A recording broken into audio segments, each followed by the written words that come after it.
स्वागत है आपका। यूपी की महाभारत देख रहे हैं आप। आपके साथ में हूं शिल्पा रावत। कथावाचकों से बदसलूकी पर यूपी के सीएम योगी आदित्यनाथ ने सख्ती दिखाई है। योगी आदित्यनाथ ने इटावा की घटना को साजिश बताते हुए जातीय विद्वेष फैलाने का षड्यंत्र करार दिया। सीएम का कहना है कि ऐसे मामलों में फौरन कार्रवाई करें और दोषियों की पहचान कर सख्त कार्रवाई की जाए। तो ये बता दें आपको, इस पूरे मामले को लेकर सीएम योगी आदित्यनाथ ने भी संज्ञान लिया है। कथावाचकों से बदसलूकी पर सीएम की तरफ से बयान सामने आए, सख्ती दिखाई है। इसके साथ ही उन्होंने ये कहा है, घटना को साजिश बताया है, जातीय विद्वेष फैलाने का षड्यंत्र करार दिया है उन्होंने। साथ ही कहा कि ऐसे मामलों में फौरन कार्रवाई करें और दोषियों की पहचान कर सख्त एक्शन लिया जाए।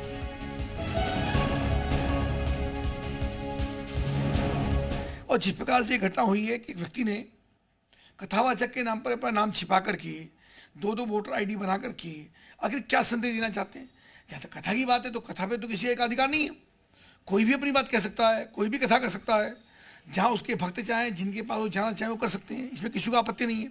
पर नाम छिपाना, वोटर आईडी बनाना, उसमें जातिगत नाम अलग अलग लिखना तो निश्चित रूप से आपत्तिजनक है। और मुझको लगता है प्रशासन ने उस पर अपनी कार्रवाई की है।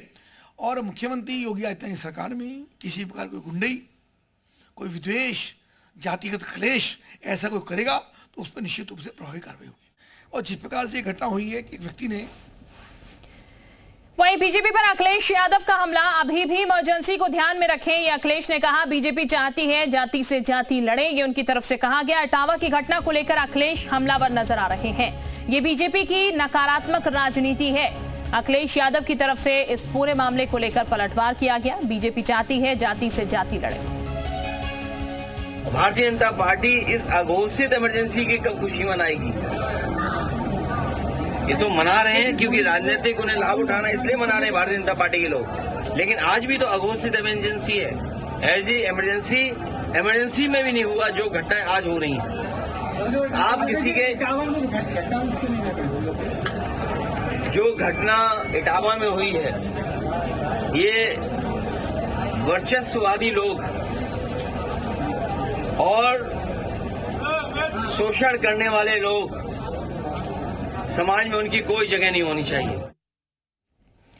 तो यूपी के इटावा में कथावाचक के बाल काटे जाने की घटना के बाद तमाम दावे किए जा रहे हैं। हमारे संवाददाता ग्राउंड जीरो पर पहुंचे एक महिला ने बताया कि उनके साथ बदतमीजी करने की कोशिश की गई और धमकी भी दी गई। मैं टीचर हूँ और मैं बच्चों को पढ़ाती हूँ। ये मैं कितौरा में गई थी, मेरे से वहाँ के यादव लोगों ने बदतमीजी देने की कोशिश की थी। इन्होंने हमारे लोगों को काटी है तो इन लोगों की भी चुटैया काटो और इनकी पिटाई करो।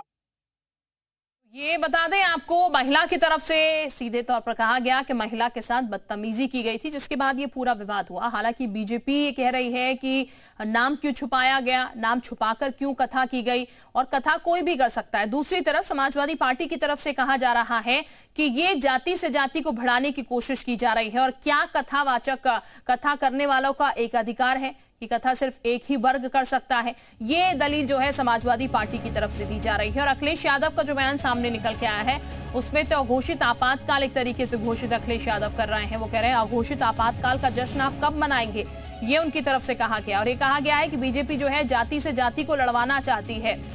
जिस तरीके की घटना सामने निकल के आई, इसको लेकर राजनीति गरमाई हुई है, क्योंकि ये कहा जा रहा है कि ये जो शख्स है जिसका मुंडन करवाया गया था वो यादव जाति से आते हैं। और इसीलिए अखिलेश यादव भी इस पूरे मसले में कूदते हुए नजर आए कि ये अत्याचार है, एक तरीके का बाल मुंडवाए गए इस शख्स के यहाँ पर जो कथावाचक था। और अखिलेश यादव ने बाकायदा कथावाचक को बुलाकर सम्मान उसका किया था, प्रेस कॉन्फ्रेंस की गई थी और कथावाचक को उसमें बाकायदा कथा उससे सुनी गई, उसका सम्मान किया गया। ये पूरा मसला जो है वो राजनीतिक अब होता हुआ फुल प्रूफ नजर आ रहा है। और ऐसे में हर कोई कह सकते हैं इससे लाभ उठाना चाह रहा है। और इसी को लेकर अब ये युद्ध एक तरीके से छुड़ा हुआ है।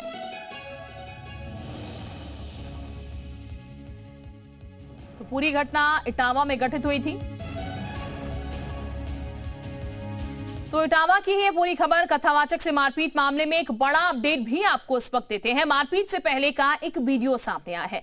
स्थानीय लोग और कथावाचक के बीच बहस का वीडियो। मामले में मारपीट से पहले का ये वीडियो सामने आया, जिसमें यह देखा जा सकता है कि मारपीट और सिर मुंडवाने से पहले स्थानीय लोग और कथावाचक के बीच बहस हो रही है।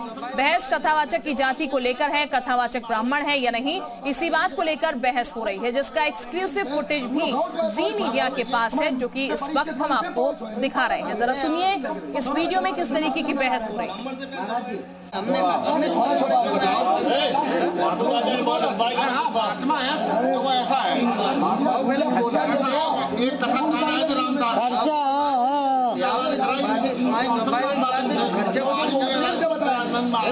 मतलब हम लोगों से पूरा गाँव जो है पहुंच हो तुम्हें बड़ी इज्जत मानी पे पहुंच हो तू कहाँ का हमने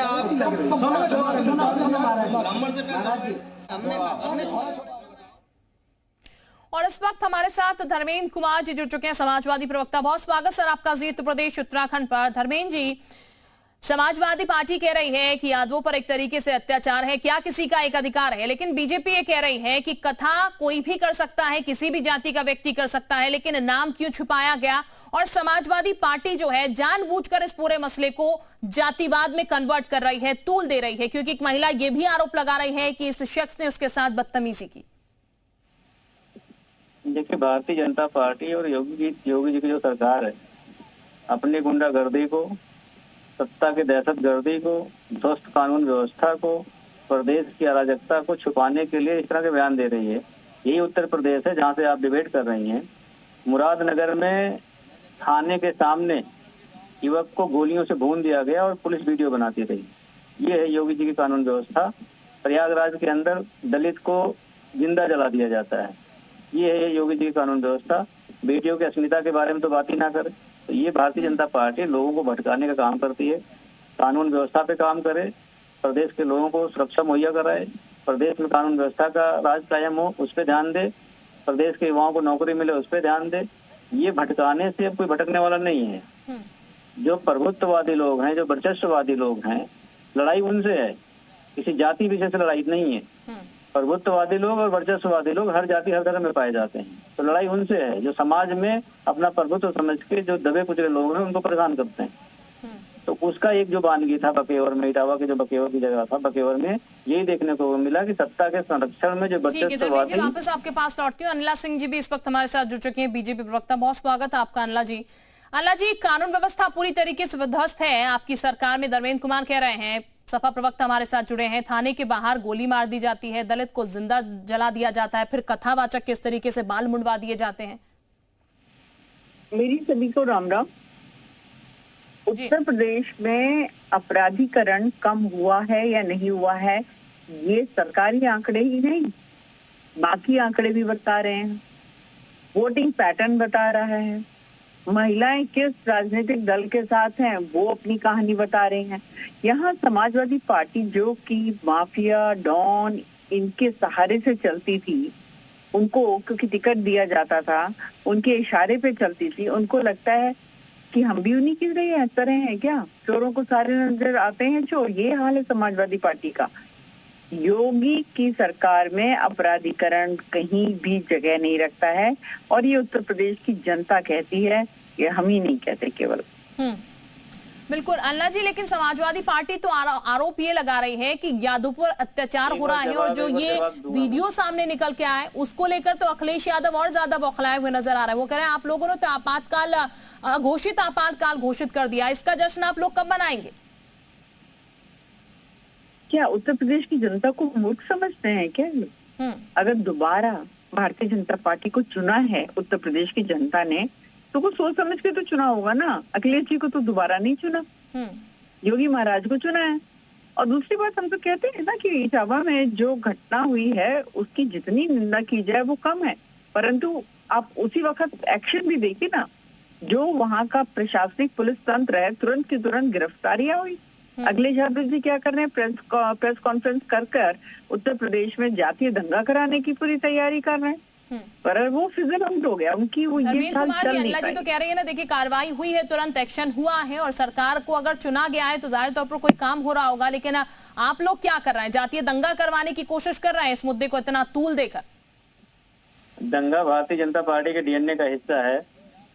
बहराइच के अंदर भारतीय जनता पार्टी के नेता ने खुद बताया कि भारतीय जनता पार्टी दंगा करवाती है।